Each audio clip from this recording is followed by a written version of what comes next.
You know, I'm like Oprah, you know that ad where she says, I love bread. I love bread. I'm like that, except instead of bread, it's metalcore. Like, I love metalcore. I love metalcore.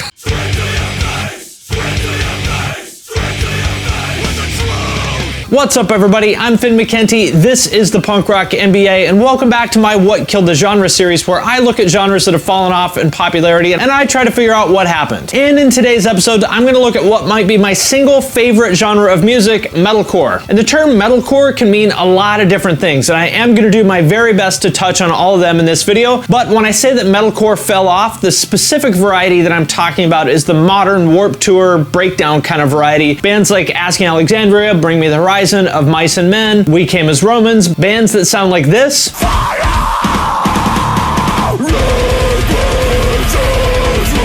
Or this.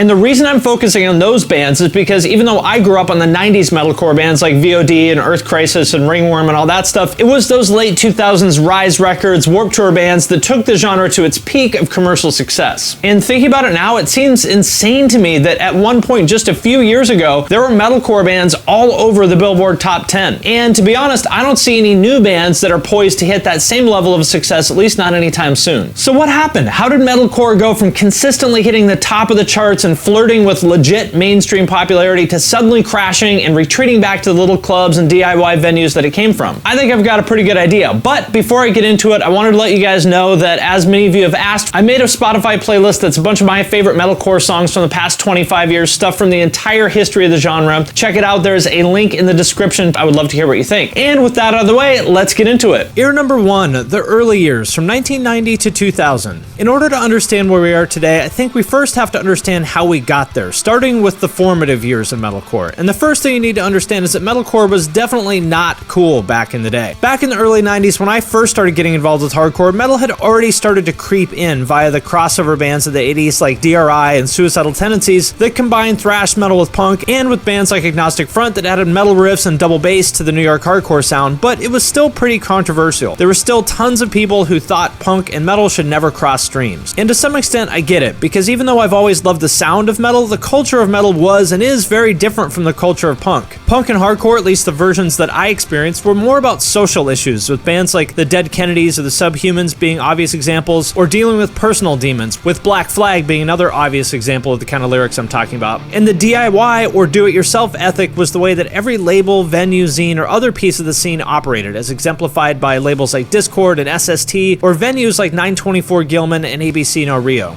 And by comparison, metal was a lot more like mainstream society to me. The shows were a lot less friendly. The bands talked about either partying and getting fucked up or comic book stuff like Evil Wizards or whatever. The Megadeth song Psychotron, which is about a killer robot on the loose, is one of my favorite examples of how stupid metal lyrics were back then, especially when you compare them to a band like, say, Gorilla Biscuits. Just too cringe for me even at 14 or 15 years old. And as much as I like the sound of metal, I definitely did not like the rock star attitudes of a lot of the bands who would demand that they get paid more than everybody else. They would insist that they play on a stage of a certain height at a venue with a huge barrier. They would treat the opening bands like shit, and they would hide in their dressing room instead of hanging out in the crowd like everybody else. As kind of a metaphor for the differences between the two scenes, at a punk show, if you fell down in the pit, a stranger would immediately pick you up, whereas at a metal show, you better watch out because somebody might kick you in the fucking head. I loved the sound of metal, but the culture of punk, and I was bummed because the two seemed almost diametrically opposed, like they could never come together into one awesome thing like I wish they would. Which is why I immediately fell in love with it when I found out that that did exist, that I wasn't alone, that there was a whole world of bands that were from the hardcore scene but played music that sounded a whole lot more like metal than it did punk.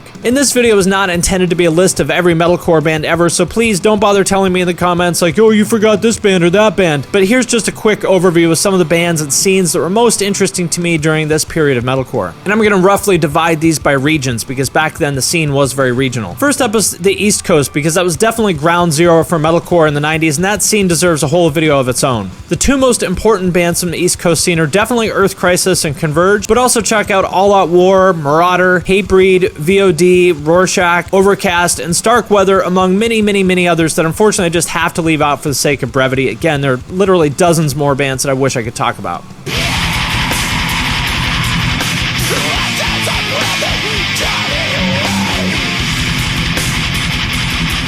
And in the Midwest, Cleveland, Western Pennsylvania, and some other places, you had bands like Integrity, Ringworm, Disembodied, and my personal favorite, Abnegation.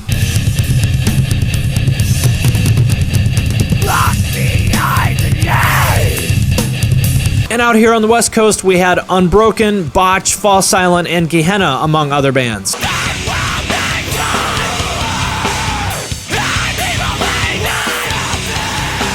And there was actually a pretty interesting scene in the South, with Morning Again, Bloodlet, and Day of Suffering, among others.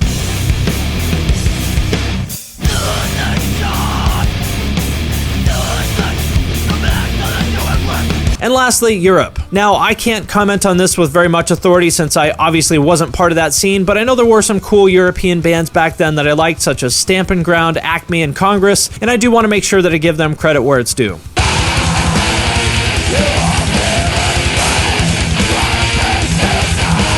Anyway, I could go on forever about this era because it was such a big part of my life, but the important thing is that by the end of the decade, there was a vibrant scene of bands playing music that combined metal and hardcore. It was finally okay to play metal riffs in the hardcore scene, and I thought that was pretty awesome. But as vibrant as the scene was, at this point it was still very small in terms of commercial success. The audience for this stuff was pretty much 100% hardcore kids, with the exception of a few bands like VOD and Earth Crisis that toured with metal bands and broadened the audience a little bit. It was still a DIY underground scene that operated on hardcore values, but that was about to change. Which brings us to era number 2, the transition years from roughly 2000 to 2007 or 2008. The defining characteristic of this era was taking metalcore out of the hardcore scene and bringing it to new, bigger audiences. This is when people who had nothing to do with hardcore or punk got into metalcore, and as I'll talk about more in the next section, that was a little bit of a double-edged sword. But looking back on it, I think the 2000s were probably the peak of commercial popularity for heavy music in general, and although metalcore as a subgenre itself peaked a few years later, it was during this period that it really blew up and became a thing. And I'll just quickly go through a few things that I think fueled the growth of metalcore during this era. First, the popularity of pop punk and nu metal. Remember, around this time, Blink-182, Sum 41, and New Found Glory were Billboard top 10 bands on the pop punk side of things. And although nu metal wasn't the cool new thing anymore, Korn, Limp Bizkit, and Linkin Park were still huge bands putting out #1 albums. And these bands and these two genres, I think, were the perfect entry points to get kids into basically like rebellious guitar music, for lack of a better term. And metalcore was the perfect next step for a kid who maybe liked pop punk but wanted something a little bit heavier, or a kid who liked nu metal but wanted something a little bit less corny. Second, mainstream media outlets that help people discover new metalcore bands. MTV in particular, I think, actually played a pretty big role here with a few of their big shows in the early to mid 2000s. First, like I've talked about before, the Osbournes, which was a massive show at the time and directly fed into the popularity of the Ozfest tour, which in turn was instrumental in this era of metalcore in terms of breaking bands and taking them from tiny little baby bands into big national bands. And also with Jackass and Viva La Bam. As you remember, Bam handpicked the music for his shows, including bands like Him, Malevolent Creation, and Believer, and he was without a doubt a household name in the mid-2000s that got a lot of people into this kind of stuff.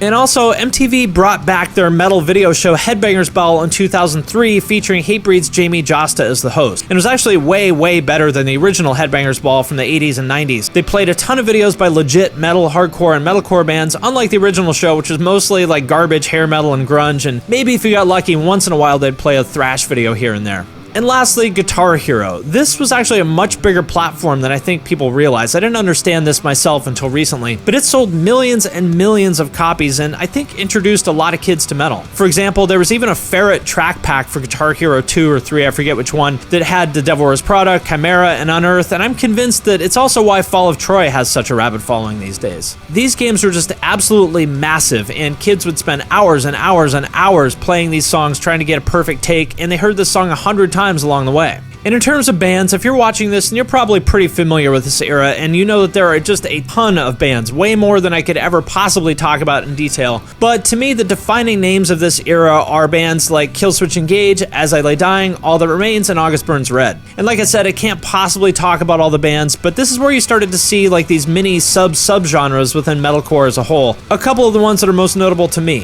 Deadguy core. This is bands like Norma Jean and The Chariot, all those like noisy, scronky bands that copied Deadguy and Botch.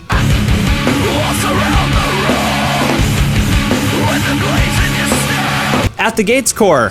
As I Lay Dying are obviously the biggest ones here, but holy shit, seemed like there was just an endless amount of bands who did the whole like At the Gates riffs with breakdowns thing. Early Bless the Fall being another good example of this.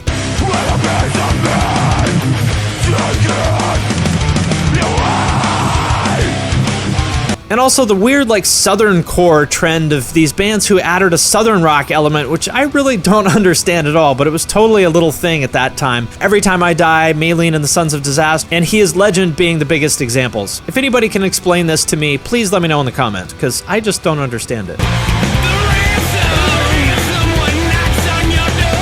And lastly, my personal favorite flavor of metalcore, Trustkill core. This is bands like Throwdown, Bleeding Through, 18 Visions, basically all those Orange County bands.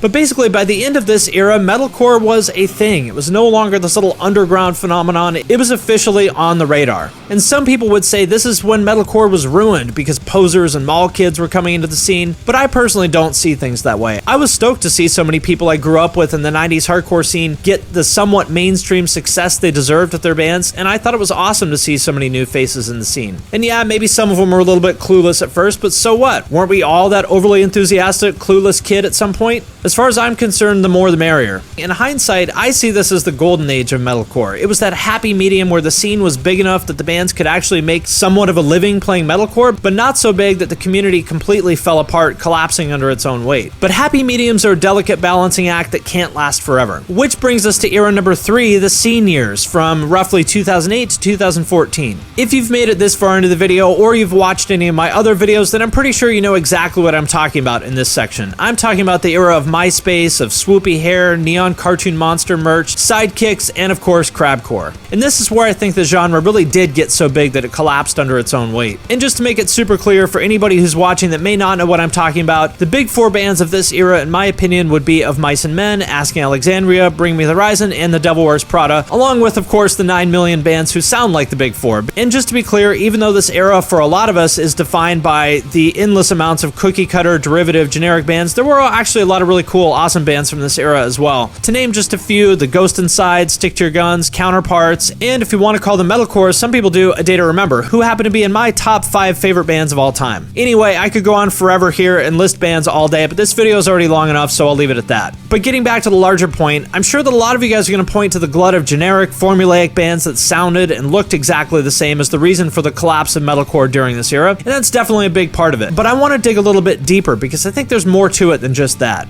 To borrow a phrase I used in my post-hardcore video, by this point, the biggest artists in the genre had essentially become boy bands with breakdown, and that is what I think ultimately led to its demise. Basically, I think there's 3 things that happened in parallel. First, that the fan base for metalcore was now really young kids who mostly just consumed the stuff over the internet, and there was no longer a strong IRL community like there was in the early days of metalcore, where everything revolved around going to shows, and you actually knew people based on a face-to-face relationship. And second, because it was now mostly an internet genre, it became more about the latest gossip and drama involving the singers than it was about the music. Oh my god, did you hear what Danny Warsnop said about Ben Bruce? And while there's nothing inherently wrong with that, and drama is always going to be a part of any music scene, it's annoying and tiresome basically to anybody who isn't in high school when the whole scene revolves around drama to the point where it overshadows the music.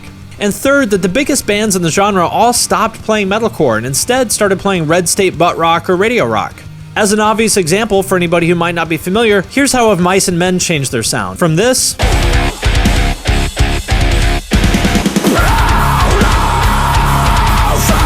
to this.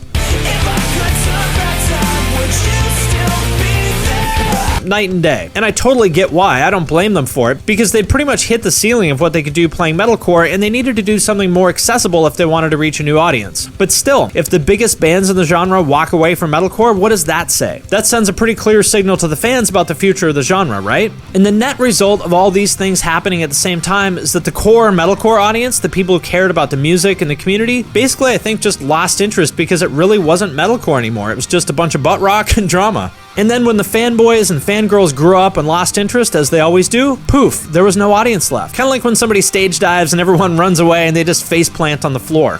Which brings us to present day, 2014 until now, and I'm making this video at the very beginning of 2019. Now, I said that metalcore is dead, but it's actually a little bit more nuanced than that. It did die, yes, but it's kind of like in a roguelike video game where your character dies but is reborn at level 1 with no gold and no experience, and you get to change class and try again. The scene version of metalcore is dead, but metalcore itself is alive and well. It just went back to the roots. It actually feels a lot like it's the 90s all over again to me, partly because if you go to a hardcore show these days, half the bands bands are playing parts that are borrowed from Crowbar, Biohazard, or Pantera, or more recently from Korn or Marilyn Manson. But it's not just the sound, there's just something about the overall vibe in the air that feels like the 90s to me. You've got bands like Vain, Sanction, End, Jesus Piece, and Servitude, among many others, that are playing the same kind of grimy little DIY shows that I went to back in the day, and have that same kind of vibe of experimenting with the combination of hardcore values and ideas with metal riffs. And I don't know, it just feels really fresh and energetic to me, and I'm stoked.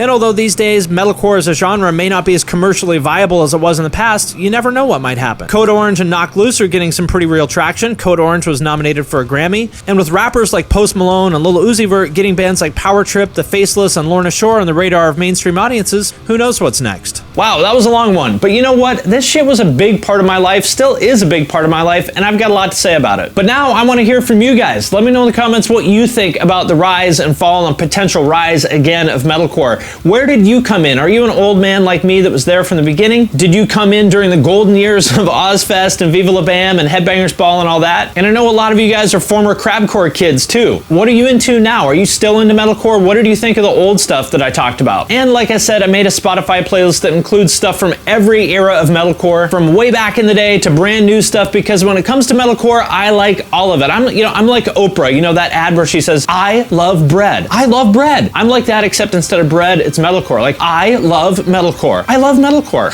Anyway, so I made a Spotify playlist. There's a link to that in the description. Check it out. I'd love to know what you guys think. And with that, I'm going to sign off for now. But as always, I will see you next time.